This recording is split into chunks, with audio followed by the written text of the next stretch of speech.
ইশরাক সমর্থকরা ছাড়ছেন না নগর ভবন। আন্দোলন আর বিক্ষোভের মতো টানা কর্মসূচি পালন করছেন তাকে নগর ভবনের দায়িত্বে বসাতে।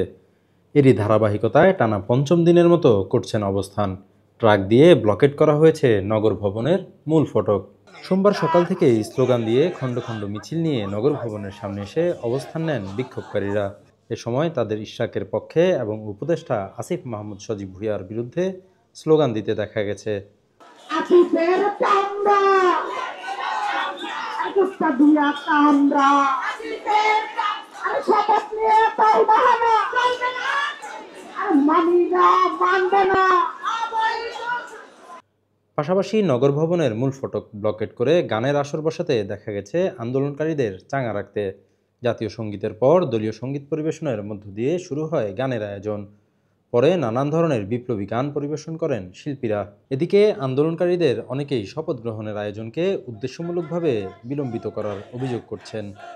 পাশাপাশি তারা এর জন্য উপদেষ্টা আসিফ মাহমুদ সজীব ভুঁইয়াকে অভিযুক্ত করে তার পদত্যাগও দাবি করছেন।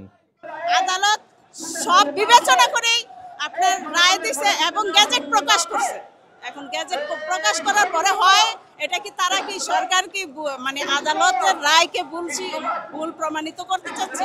আমার তো এইটাই মনে হচ্ছে যে ইশরাক হোসেন আসলে বিএমপি করে, দ্যাটস ওয়াই এই দায়িত্বটা তাকে দিতে পারছে। এই আওয়ামী লীগ দূষণের এই আমাদের ইশরাক ভাইকে আজকে শপথে বাধা দেওয়া হয়েছে। দেখেন আজকে ঢাকাবাসী কিভাবে এই ষড়যন্ত্রের বিরুদ্ধে ঐক্যবদ্ধভাবে বিএনপির নেতা কর্মীরা আজকে রাজপথে নেমেছে।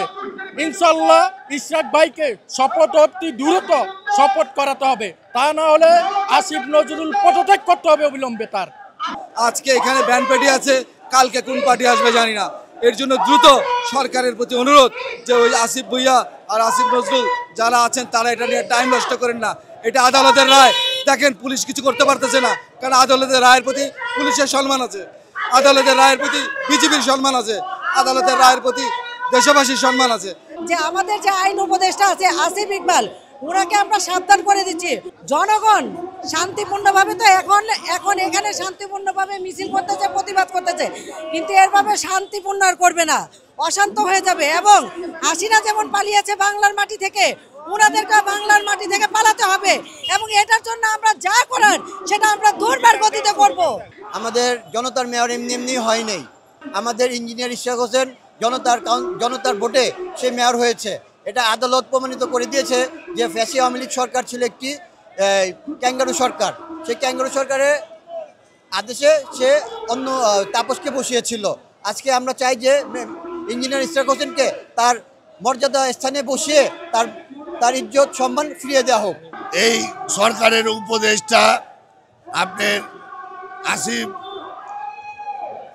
তার জন্য আজকে এই গড়িমসি হচ্ছে। তারা চাচ্ছে না যে জনতার ভোটে নির্বাচিত মেয়র এই সিটি কর্পোরেশনে বসুক। তারা লুটপাট করতে পারবে না, তারা দুর্নীতি করতে পারবে না। তার জন্য তারা ইশরাককে গড়িমসি করছে। ইশরাক যতক্ষণ পর্যন্ত মেয়রের সিটে না বসবে, পুরান ঢাকার মানুষ রাত দিন এই আন্দোলনের পাশে থাকবে। আবির শিকদার, সদ্য সংবাদ।